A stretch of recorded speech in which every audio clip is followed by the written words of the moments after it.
السلام علیکم one class, کیسے ہیں آپ سب؟ امید کرتی ہوں ٹھیک ہوں گے بچوں۔ اللہ تعالیٰ آپ کو اپنے حفظ و مان میں رکھے۔ ہمارا سبجیکٹ ہے اردو، ٹھیک ہے۔ اردو میں پہلا سبق ہے ہمارا حمد، اس کی ہم ریڈنگ کرتے ہیں، ٹھیک ہے۔ سب کو بنایا میرے خدا نے۔ بچوں اس لائن کا مطلب ہے اس دنیا میں جتنے انسان، درخت، جانور جو بھی ہے نا، اس کو اللہ تعالیٰ نے بنایا ہے۔ ہر ایک جانے ہر ایک مانے، ہر ایک جانے ہر ایک مانے، مطلب اس لائن کا مطلب ہے بیٹا ہر انسان یہ بات جانتا بھی ہے اور ہر انسان یہ بات مانتا بھی ہے۔ آم اور آڑو، سیب اور سردے، ٹھیک ہے۔ آم کا مطلب جو آم ہمارے گرمیوں میں آتے ہیں، ہم آم کھاتے ہیں۔ آڑو، سیب اور سردے یہ پھل ہیں، یہ بھی تو اللہ تعالیٰ نے بنایا ہے نا۔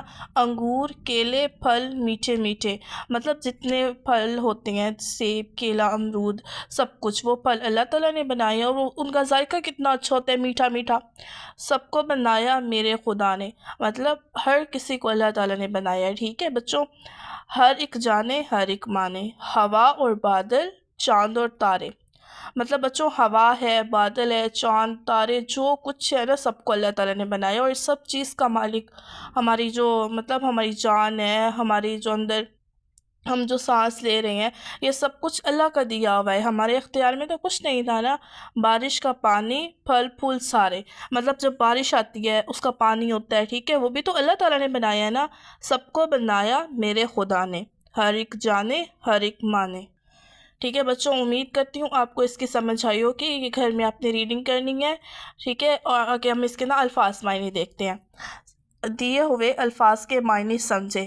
سب سے پہلا لفظ ہے خدا۔ خدا بیٹا کون ہوتا ہے؟ اللہ تعالیٰ، ٹھیک ہے۔ خدا کا مطلب ہوتا ہے اللہ تعالیٰ۔ اب خدا کا معنی کیا ہوگا؟ اللہ تعالیٰ۔ اور اس کا دوسرا مطلب یہ ہے مراد وہ ذات جس نے ہمیں پیدا کیا۔ آپ اس میں سے دو مطلب دیے ہوئے، آپ کوئی بھی لکھ سکتے ہو، آپ کے لیے آسان ہوگا، آپ لکھ دینا اللہ تعالیٰ، ٹھیک ہے۔ اور اس کے بعد وہ ذات، ٹھیک ہے، جس نے ہمیں پیدا کیا، مطلب اللہ تعالیٰ وہ ہیں جس نے ہمیں پیدا کیا ہے، ٹھیک ہے۔ آپ اس میں سے آپ لکھ دینا بیٹا اللہ تعالیٰ، کیونکہ اللہ تعالیٰ لکھنا بھی آسان ہے اور یاد کرنا بھی آسان ہے۔ اس کے بعد ہے سردے، ٹھیک ہے، سردہ کی جمع یا پھر ایک پھل کا نام، تو آپ اس میں یہ والا کریں گے ایک پھل کا نام، کیونکہ بچوں یہ آسان ہے اور یہ آپ آسانی سے یاد بھی کرو گے۔ اس کے بعد میں نے لکھا ہے، یہ آپ نے رجسٹر اپنی نوٹ بکس پہ اپنا کام کرنا ہے میرے بچوں۔ اپنی نوٹ بکس آپ نے اوپن کرنی ہے، اس کے بعد آپ نے ادھر دن لکھنا ہے، ادھر ڈیٹ لکھنی ہے، جیسے دن ہے جمعرات اور تاریخ ہے 12 مارچ 2026۔ سب سے پہلے آپ نے لکھنا ہے جماعت کا کام، عنوان، الفاظ کے معنی، ٹھیک ہے۔ سب سے پہلے لفظ ہے خدا، جیسے میں نے آپ کو بتایا آپ نے ایک لکھنا ہے اللہ تعالیٰ یا وہ ذات جس نے ہمیں پیدا کیا، تو آپ لکھو گے اللہ تعالیٰ۔ اس کے بعد ہے سردے، ایک پھل کا نام، ٹھیک ہے بچوں، یہ آپ نے خوبصورت کر کے اپنی نوٹ بک پہ لکھنا ہے۔ اور اس کے بعد آپ نے لکھنا ہے بے، یہ سوال ہے، اس کا جواب، یہ سوال ہے بچوں۔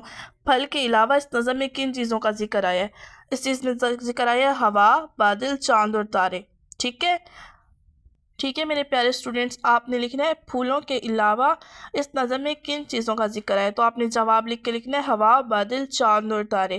آج کی ڈائری ہے اردو، پیج نمبر 74، الفاظ کے معنی، یہ آپ نے یاد کرنی ہے، اچھا میرے بچوں۔ اور یہ کام بھی آپ نے اپنی نوٹ بکس پہ لکھنا ہے، ایک لائن پہ 4 لفظ لکھنے ہیں، اس سے زیادہ نہیں لکھنے، اوکے بچوں، اپنا خیال رکھیے گا، اللہ حافظ۔